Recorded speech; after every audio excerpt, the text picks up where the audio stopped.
우리 서로 인사할까요? 사랑하고 축복합니다.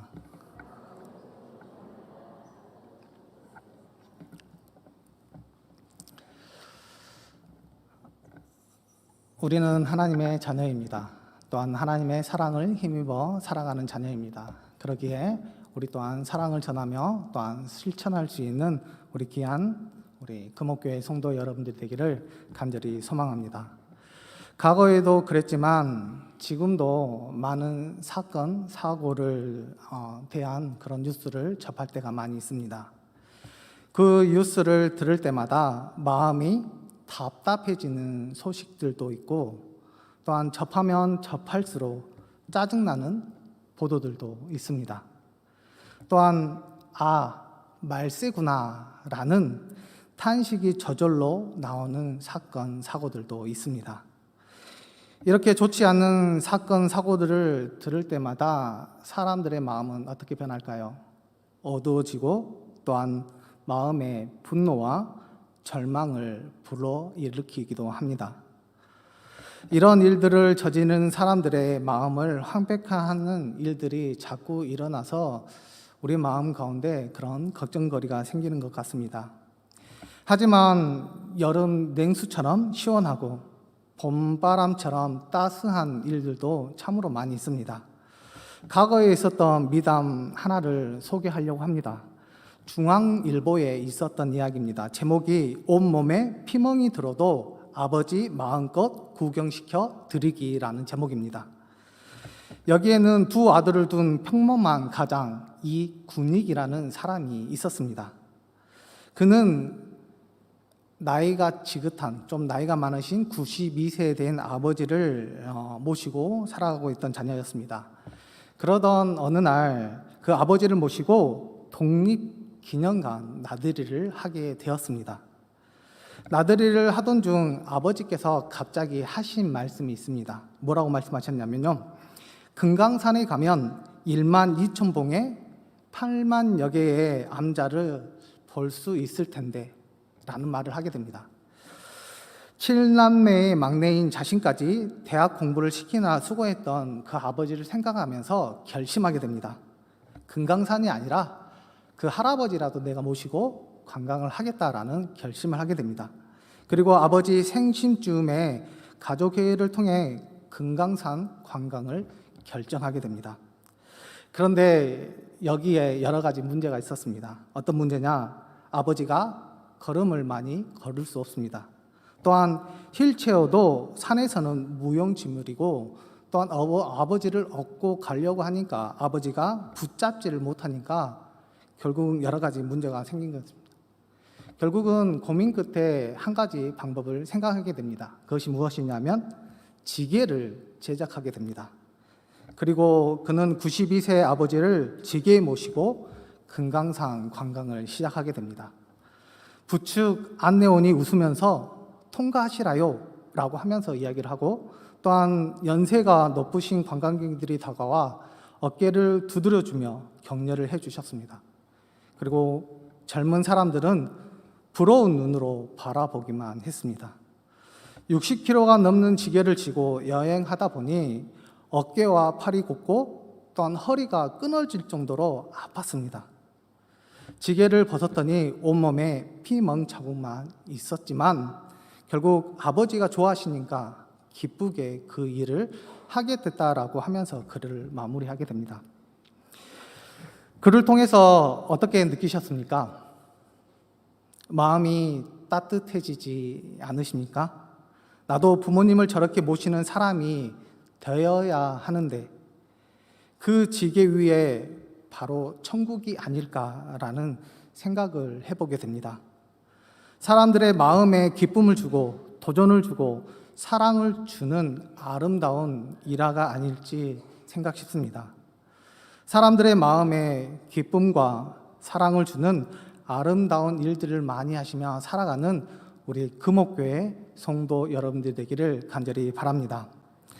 오늘 본문 말씀은 마가복음 5장 1절에서 20절까지의 말씀인데요. 여기에는 예수님께서 거라사에서 귀신을 쫓아내는 사건에 대한 말씀입니다.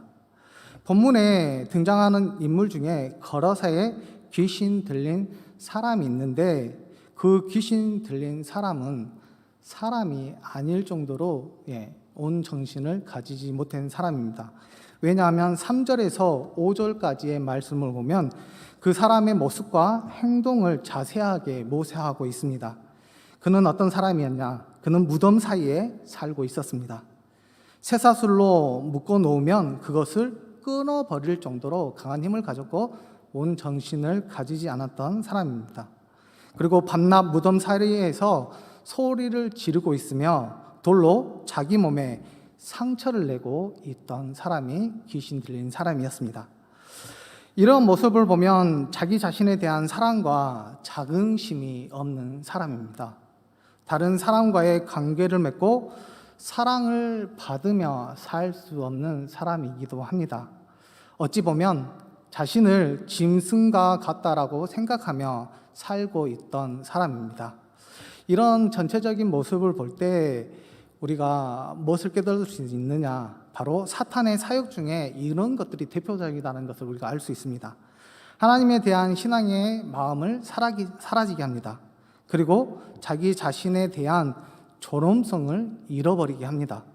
사람과의 관계에서 소외되게 해버리는 것이 이 사탄의 이런 일들임을 우리가 알 수 있습니다. 그런 모습을 가지고 있었던 이 사람을 누가 보시느냐? 바로 예수님께서 이 모습을 보시고 더러운 귀신아 그 사람에서 나오라라고 이미 말씀하십니다. 이 말씀을 듣고 귀신 들린 사람이 예수께 달려 나오는데 이것은 그 사람이 나오는 것이 아니라 귀신 들린 사람이 나온 것과 다름이 없습니다. 그리고 귀신 들린 사람이 예수님께 하는 말이 있습니다. 오늘 본문 말씀 7절인데요. 우리 7절의 말씀을 같이 읽겠습니다. 큰 소리로 부르짖어 이르되 지극히 높으신 하나님의 아들 예수여 나와 당신이 무슨 상관이 있나이까? 오나건대 하나님 앞에 맹세하고 나를 괴롭히지 마옵소서 하니 지극히 높으신 하나님의 아들 예수여 나와 당신이 무슨 상관이 있나이까? 이것은 예수님의 권세 앞에 무릎을 꿇은 것과 다름이 없습니다. 그리고 이름이 군대인 이 귀신들이 돼지떼 속으로 자신들을 들어가게 해달라고 간청하게 됩니다. 12절의 말씀인데요. 이에 간구하여 이르되 우리를 돼지에게로 보내어 들어가게 하소서 하니라고 말하고 있습니다. 그래서 예수님께서 어떻게 하셨을까요? 당연히 허락하시게 됩니다. 그러자 엄청난 일이 일어나게 되는데요. 13절의 말씀입니다. 우리 13절의 말씀을 같이 읽겠습니다.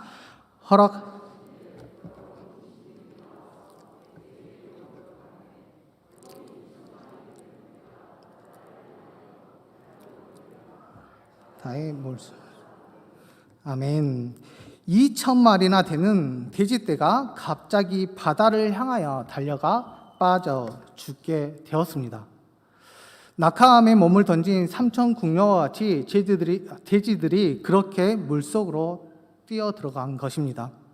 이것을 본 돼지치던 자들이 마을로 들어가 이 일을 전하게 되었고 사람들이 구경하려고 엄청난 무리들이 몰려오게 됩니다. 그렇게 많은 돼지떼가 바다에 빠져 죽은 일은 평생에 볼까 말까 한 일이기에 엄청난 무리들이 몰려왔던 것입니다. 그런데 여기에서 놀라운 것은 바로 무덤 사이에 짐승과 같이 울부짖으며 자해했던 귀신 들린 사람이 멀쩡하게 되었다라는 것입니다. 옷도 제대로 입고 온 정신으로 앉아 있었습니다. 이 두 가지 일에 마을 사람들은 놀랐습니다.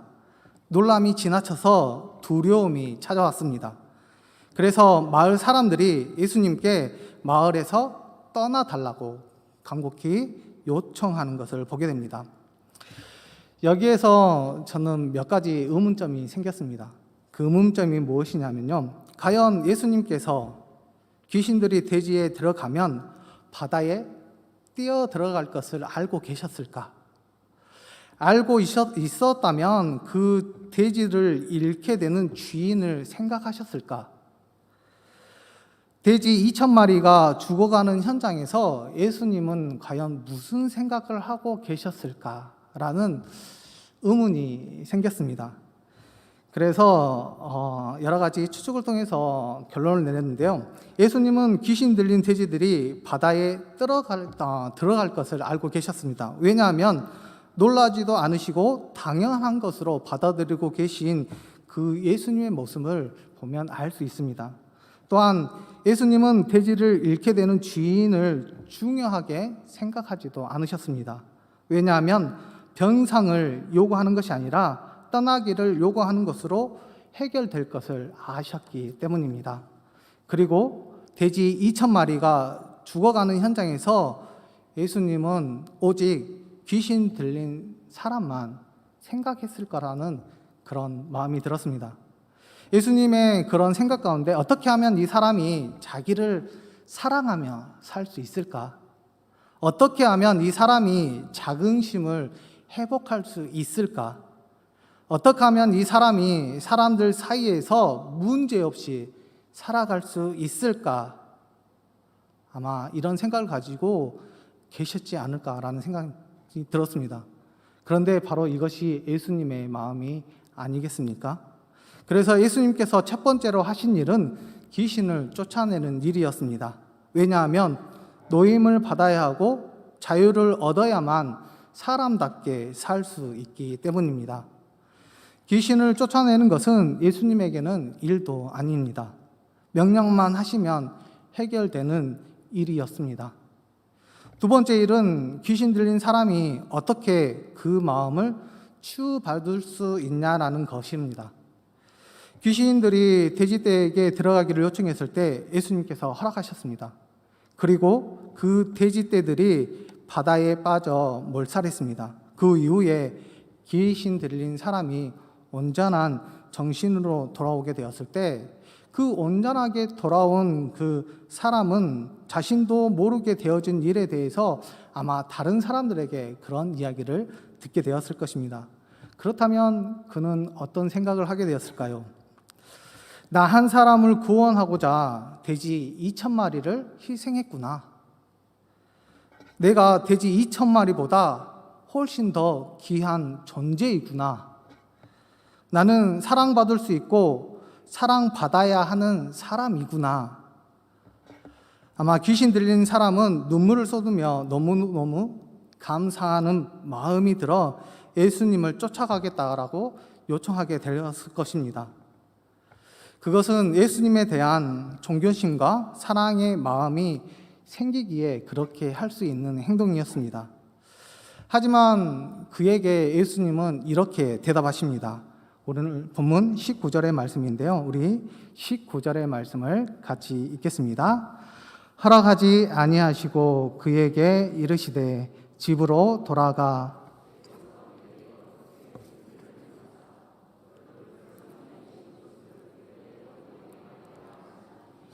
아멘. 예수님께서는 분명하게 그에게 이렇게 이야기하십니다. 집으로 돌아가라라고 말씀하십니다. 여기에서 예수님께서 집으로 돌아가라라고 말씀하신 이유는 이제 사람들 사이에서 살 수 있을 것이라는 그런 의미에서 그에게 돌아가라라고 말씀하셨습니다. 그리고 그에게 전해야 할 큰 일에 대해서 이야기합니다. 그 큰 일은 어떤 것이냐? 자기를 사랑하고 사람을 사랑하고 주님을 사랑하며 살 수 있게 된 그 큰 일을 그에게 가르쳐 주신 것입니다. 이 사실을 통해서 예수님의 사랑이 사람들 마음속에 사랑을 불러일으키는 사랑임을 우리에게 지금 가르쳐 주고 있습니다. 우리도 그렇게 사랑받고 사랑할 수 있는 사람이 되었음을 잊지 마시기를 바랍니다. 예수님의 사랑은 사람들의 마음에서 사랑을 불러일으키는 사랑입니다. 예수님의 사랑을 경험하면 사람들이 사랑하는 사람이 될 수 있습니다. 그런데 이것이 복음입니다. 우리를 귀신 들린 자에게 주셨던 예수님의 복음 선포의 명령이라는 것을 우리에게 가르쳐 줍니다. 왜냐하면 예수님의 십자가 사랑을 증거하며 사람들의 마음에 사랑을 불러일으키도록 한다라는 것을 우리에게 가르쳐 주고 있습니다. 그래서 로마서 5장 8절의 말씀에 이렇게 말씀하십니다. 우리가 아직 죄인 되었을 때 그리스도께서 우리를 위하여 죽으심으로 하나님께서 우리에 대한 자기의 사랑을 확증하셨느니라. 아멘. 세상 사람들을 주 안에서 자기를 사랑하는 사람들로 변화시켜야 합니다. 세상 사람들이 주님의 사랑을 맛보고 이웃을 사랑하는 사람들로 바꾸게 해야 하는 것이 우리의 사명입니다. 또한 우리에게 또 한 가지가 있다면 주의 말씀을 그들의 귀에 들려주는 것과 더불어 눈으로 보여주어야 한다라는 것입니다. 우리 마을 가운데 마중물이라는 것이 있습니다. 옛날 마당에 물을 깃던 펌프가 있습니다.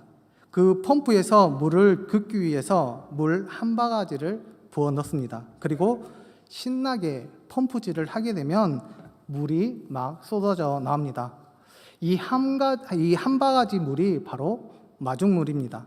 그런데 이 속뜻이 무엇이냐면요, 땅속의 물을 마중 나가서 밖으로 데려온다라는 의미가 이 마중물입니다. 선조들의 말을 우리가 사용했던 그런 것들을 보면, 단어를 사용한 것들을 보면 대단한 생각이 듭니다. 우리는 예수님의 마음을 가지고 살아야 합니다. 우리는 예수님의 모습을 담고 살아야 합니다. 우리는 예수님의 행동을 하면서 살아야 합니다. 이 예수님의 마음과 모습과 행동은 사랑으로 모아집니다. 그리고 삶 속에서 우리가 예수님처럼 이해하고 희생하며 섬기게 살게 되면 그 사랑이 다른 사람의 마음으로 마중 나가서 사랑을 불러일으키게 된다라는 것입니다. 사랑을 불러일으키는 사랑을 실천하는 사람들이 참으로 많아졌으면 좋겠습니다. 왜냐하면 그런 사람들이 있다 보면 세상에 들려오는 소식과 보도와 또한 사건들이 사람들의 마음을 시원하게 하기 때문입니다. 그리고 세상을 살맛 나는 것으로 생각하게 만들 수도 있습니다. 이것이 전염이 되어서 서로 사랑으로 만나게 되고 함께 사랑으로 섬기게 되면 결국은 하나님의 사랑이 사람들을 살리고 하나님의 영광으로 이어지게 되는 줄 믿습니다. 우리가 사랑하기에 쉽지만은 않습니다. 그러나 예수님께서 우리에게 보여주신 사랑, 그리고 우리가 그 사랑을 힘입었다면 우리 또한 사랑을 실천하며 나아갈 수 있는 귀한 자녀가 될 수 있습니다. 하지만 진정한 마음으로 우리에게 마음에 우러나와서 하는 사랑이 진정한 사랑이지, 우리가 가식적인 사랑과 그냥 아무런 생각 없이 우리가 사랑하는 것은 그것은 분명히 사랑이 아닐 수 있습니다. 그렇기 때문에 하나님께서는 우리에게 먼저 몸소 우리에게 사랑을 실천해 주셨고 그 사랑에 힘입어 우리가 이 세상을 살아갈 수 있으며 또한 다른 사람을 사랑할 수 있도록 만들어 주셨다라는 것입니다. 마중물과 같은 사랑, 이미 하나님께서는 예수님을 통해서 우리에게 주신 것입니다. 이 사랑을 마음껏 나누며 살고 전하며 살아야 합니다. 이것이 이 시대의 신앙인들에게 아주 귀한 사명인 줄 믿습니다. 마중물과 같은 사랑으로 사람들에게 다가가고 사랑을 불러일으키며 또한 아름다운 일들을 많이 일어나게 함으로 다른 사람들에게 그런 좋은 모습으로 또한 행복한 자녀로서의 삶을 온전히 살아가는 귀한 자녀들이 되기를 소망합니다. 우리는 하나님의 자녀입니다. 그리고 그 사랑에 힘입어 하나님과 함께 살아가는 귀한 자녀가 되었습니다. 우리가 사랑을 실천하기에 너무나도 힘들고 어려울 수 있지만 우리가 예수님의 사랑을 힘입었다면 그 사랑을 늘 생각하여서 마중물과 같은 그 사랑하는 마음을 가지고 하나님 앞에 나아가고 또 하나님과 함께 하게 된다면 하나님께서 우리의 삶 가운데 더 없는 큰 행복과 또한 하나님의 자녀로서의 그 삶을 잘 살아갈 수 있도록 우리에게 늘 함께 해주시고 또한 동행해 주실 줄 믿습니다. 아름다운 일들을 많이 만들어내는 우리 행복한 사랑쟁이들이 되셔서 하나님께 기쁨을 드리고 우리의 마음 가운데는 늘 행복한 그런 일들이 일어나는 우리 금옥교회 성도 여러분들 되기를 간절히 소망합니다.